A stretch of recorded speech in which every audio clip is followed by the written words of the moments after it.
Bom dia, pessoal. Tudo bem com vocês? Vamos aqui dando continuidade ao estudo do Evangelho segundo o Espiritismo. Hoje estamos no encontro número 37 e vamos fazer hoje a segunda parte do capítulo 6, O Cristo Consolador. Vamos lá, então. 6.3, Instruções dos Espíritos, Advento do Espírito de Verdade. Advento do Espírito de Verdade. O que seria um advento? Advento é a chegada, é o aparecimento, né? Então, sobre o Espírito de Verdade, o que a gente pode colocar?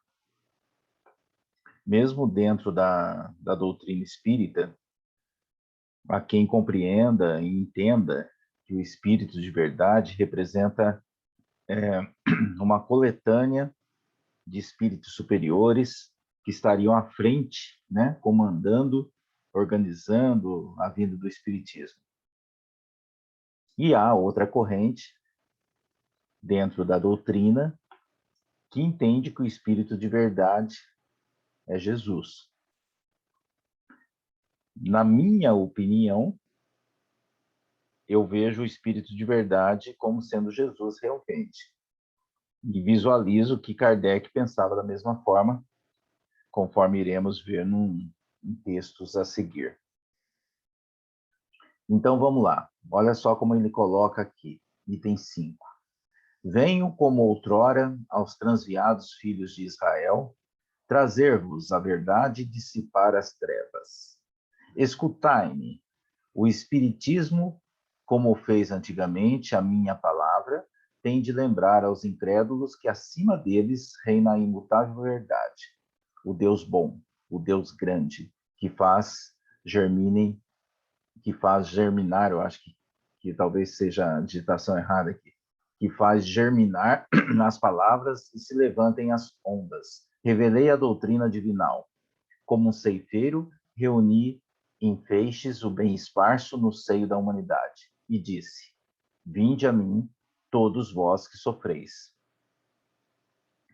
Então, como ele coloca aqui no Evangelho segundo o Espiritismo, venham como outrora aos transviados filhos de Israel, trazer-vos a verdade e dissipar as trevas. Né? Escutai-me, o Espiritismo, como fez antigamente a minha palavra. A minha palavra. Quem trouxe a palavra? Quem trouxe os ensinamentos? Quem trouxe o amor naqueles tempos? Senão Jesus. Continuando aqui, ó, escutai-me.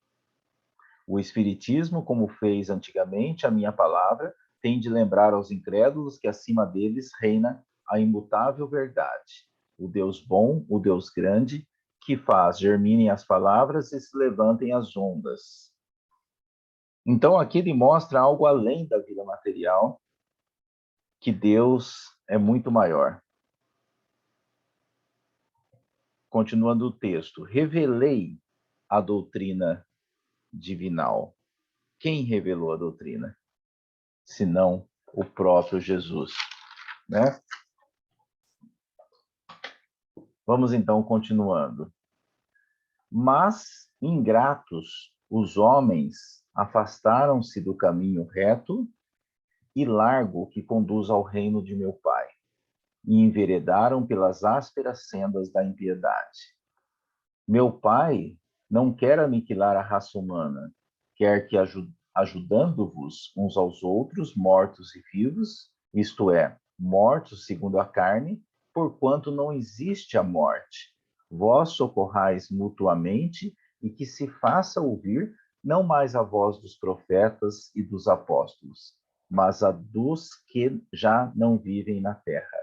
Aclamar, orai e crede, pois que a morte é a ressurreição, sendo a vida a prova buscada e durante a qual as virtudes que houverdes cultivado crescerão e se desenvolverão como o cedro.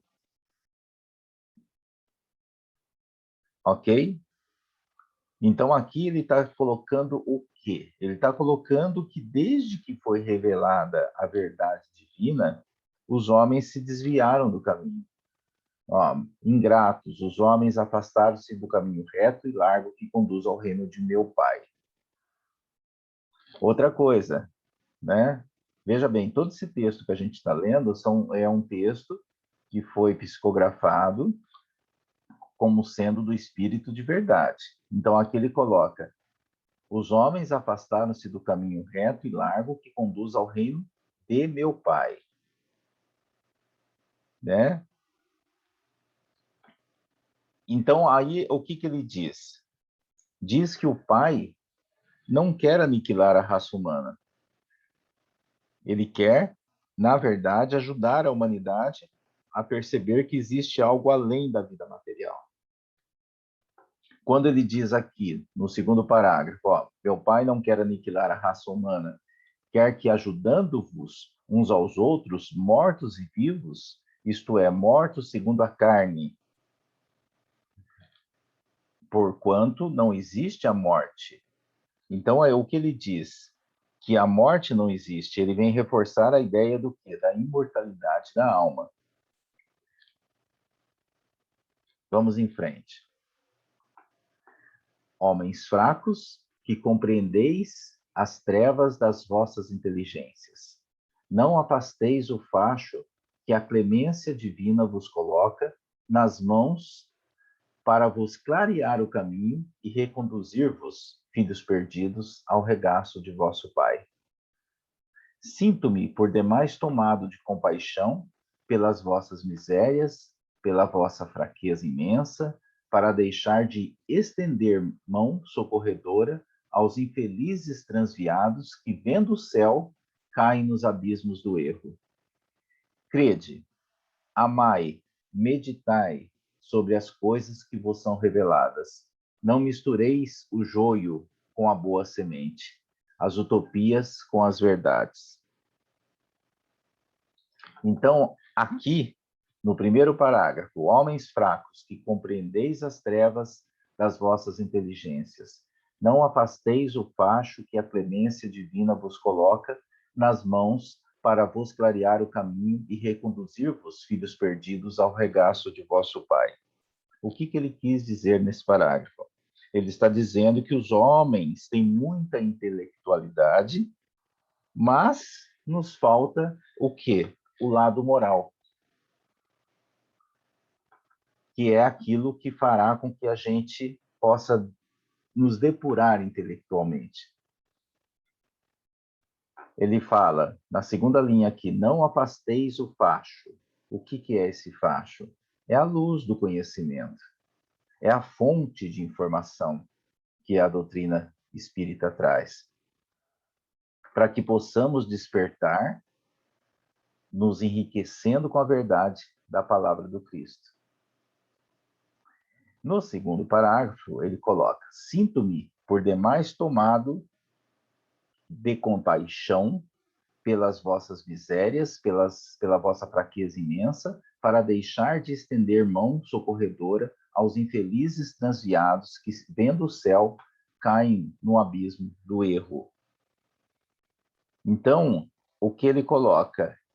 Eu fico tomado de compaixão de ver as suas fraquezas, as suas tristezas, e mais do que isso, como ele diz, infelizes transviados que, vendo o céu, né? Ou seja, vendo a luz, vendo o caminho que cada um de nós temos para seguirmos tranquilos, felizes, ainda assim tombam no abismo do erro. Ou seja, ainda assim acabam optando, dentro da nossa conduta, dentro do nosso livre-arbítrio, mesmo assim acabam optando por algo que nos distancia do Pai. Então, ele diz no final: crede, amai, meditai sobre as coisas que vos são reveladas. Não mistureis o joio com a boa semente, as utopias com as verdades. Não misture as utopias com as verdades.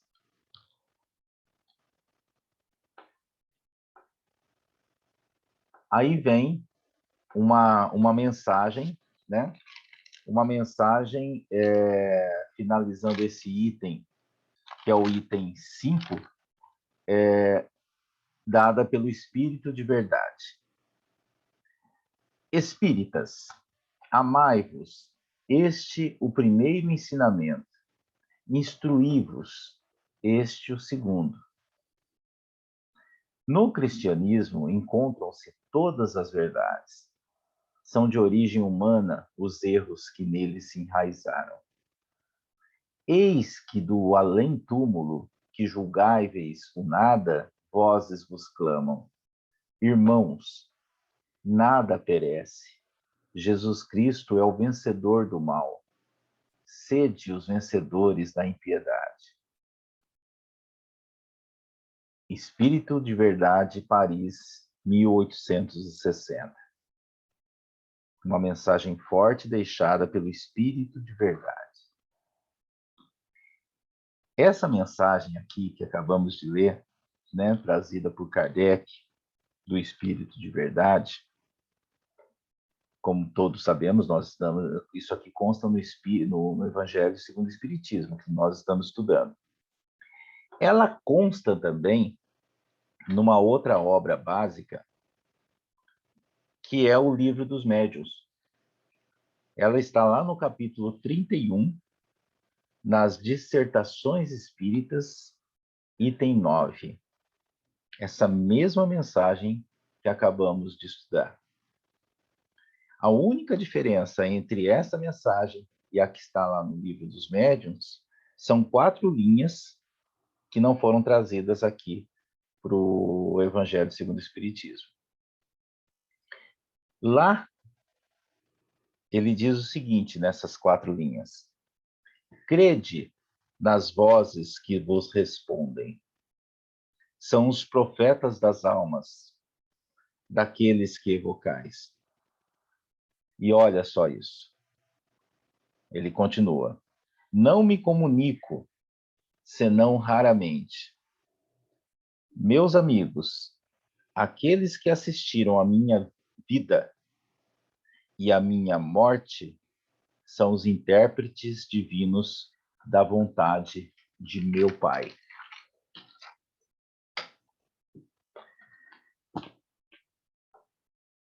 Entendem? E aí vem a nota de Kardec, lá nos Livros dos Médiuns. Abre aspas.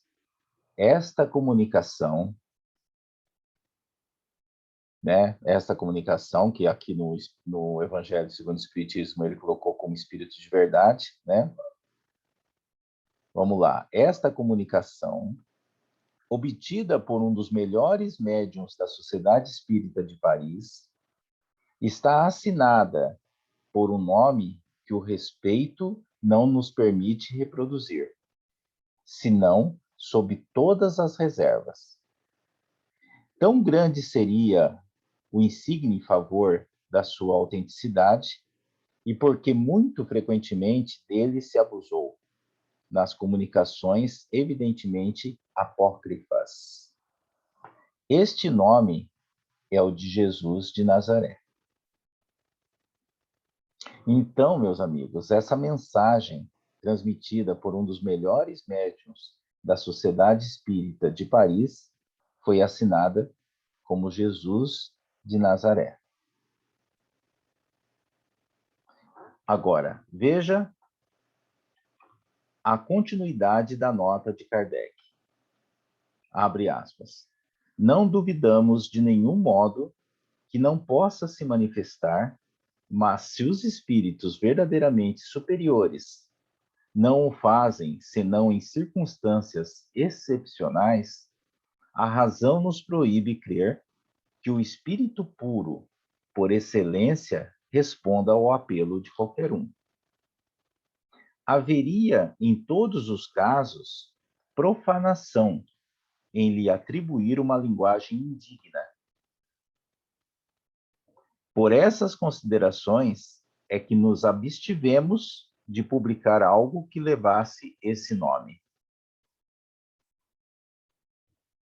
Por essas considerações é que nos abstivemos de publicar algo que levasse esse nome, ou seja, por cautela, Kardec não colocou como Jesus, e sim como o Espírito de verdade.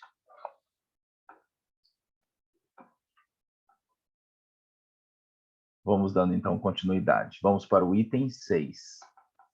Agora ele vai tratar e essa mensagem, vai direcionar essa mensagem para os excluídos da sociedade.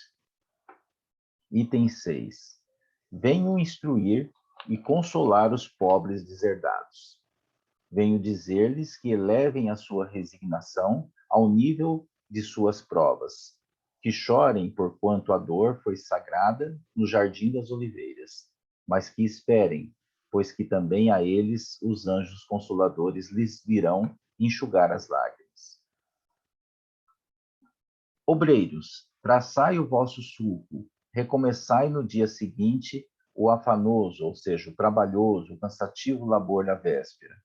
O trabalho das vossas mãos vos fornece aos corpos o pão terrestre. Vossas almas, porém, não estão esquecidas.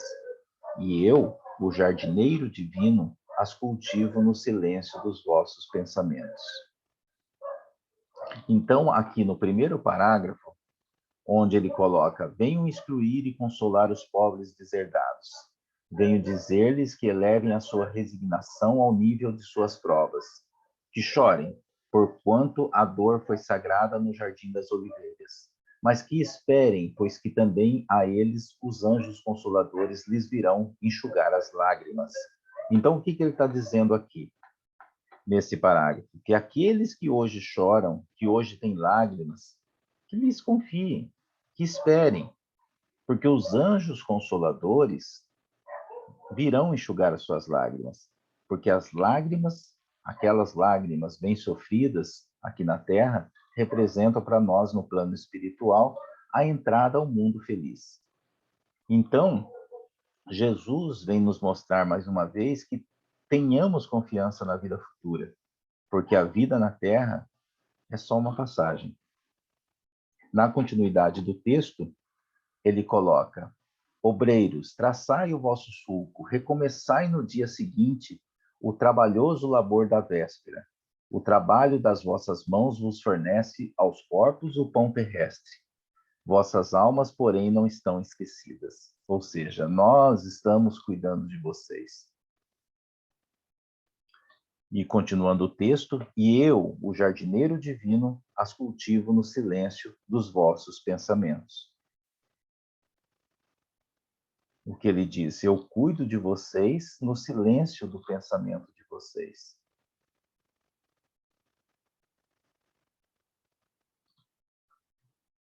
Continuando no próximo slide aqui. Quando soar a hora do repouso e a trama da vida se vos escapar das mãos e vossos olhos se fecharem para a luz, sentireis que surge em vós e germina a minha preciosa semente. Nada fica perdido no reino de nosso Pai, e os vossos suores e misérias formam um tesouro que vos tornará ricos nas esferas superiores, onde a luz substitui as trevas e onde o mais desnudo dentre todos vós será talvez o mais resplandecente. Em verdade vos digo, os que carregam seus fardos e assistem os seus irmãos são bem amados meus. Instruí-vos na preciosa doutrina que dissipa o erro das revoltas e vos mostra o sublime objetivo da provação humana. Ok? Nesse início aqui, fica bem claro, né? Quando soar a hora do repouso e a trama da vida, se vos escapar das mãos, se vossos olhos se fecharem para a luz, sentireis que surge em vós e germina a minha preciosa semente. Quem nos trouxe o amor? Né? Quando ele fala aqui da semente. Quem nos trouxe o amor? Quem nos exemplificou Jesus. Então, ele que deixou a semente dentro de cada um de nós. Continuando aqui o texto. Nada fica perdido no reino de nosso Pai, e os vossos suores e misérias formam o tesouro que vos tornará ricos nas esferas superiores. Ou seja, os nossos sofrimentos hoje, as nossas misérias bem vividas, né? O que é bem vividas? São as dificuldades que vivemos com resignação, com confiança no Pai. O que isso acontece quando a gente tem essa postura?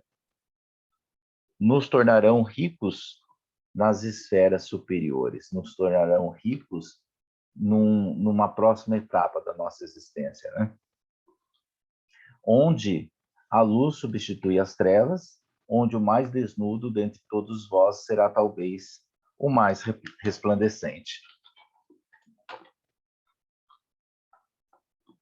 Continuando, olha só que texto bonito, né? Item 7.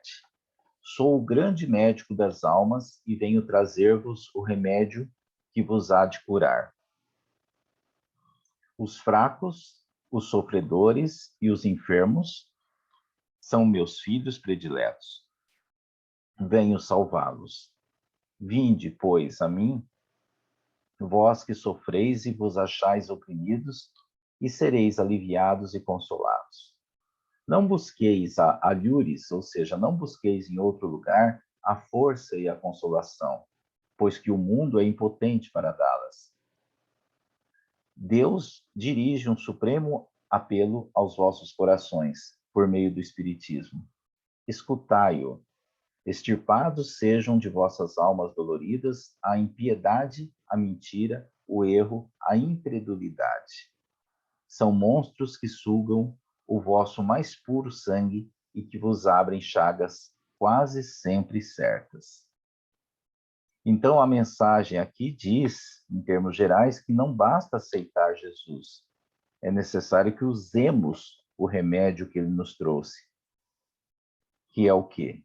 Que é o Evangelho, né? Que é a vivência nas leis morais. Tudo aquilo que o Evangelho nos ensina, tudo aquilo que a gente está estudando aqui toda semana. Item 8. Deus consola os humildes e dá força aos aflitos que lhe a pedem. Seu poder cobre a terra e por toda parte, junto de cada lágrima, colocou ele um bálsamo que consola. A abnegação e o devotamento são uma prece contínua e encerram um ensinamento profundo. A sabedoria humana reside nessas duas palavras. Possam todos os espíritos sofredores compreender essa verdade, em vez de clamarem contra suas dores, contra os sofrimentos morais que neste mundo vos cabem em partilha. Então, aqui ele cita dois termos que ele coloca aqui, é que a sabedoria humana reside muito fortemente nessas duas palavras, a abnegação e o devotamento. Então, ele diz que toda vez que agimos por devotamento e abnegação, tanto por dever como por amor, nós nos aproximamos de Deus.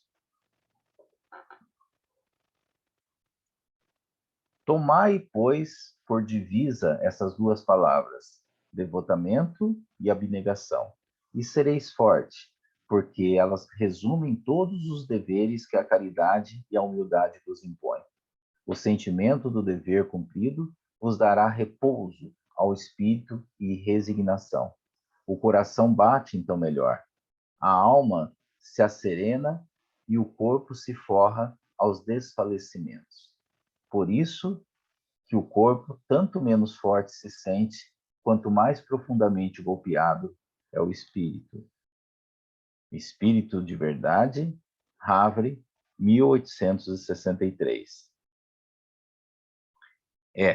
Então, é através da utilização e o desenvolvimento dessas virtudes, né, citadas aqui, o devotamento, a abnegação, né, quanto mais a gente desenvolve essas virtudes, elas acabam agregando outras à nossa vida, como a renúncia, como a paciência, como a tolerância, como a humildade, como a caridade. Então, ele finaliza com essa afirmação: o sentimento do dever cumprido vos dará repouso ao espírito e resignação. O coração bate então melhor, a alma se asserena e o corpo se forra aos desfalecimentos. Por isso que o corpo tanto menos forte se sente, quanto mais profundamente golpeado é o espírito. Então, à medida que agimos priorizando essas virtudes que citamos aqui, né, o devotamento e a abnegação, que a gente procura fazer o melhor, né,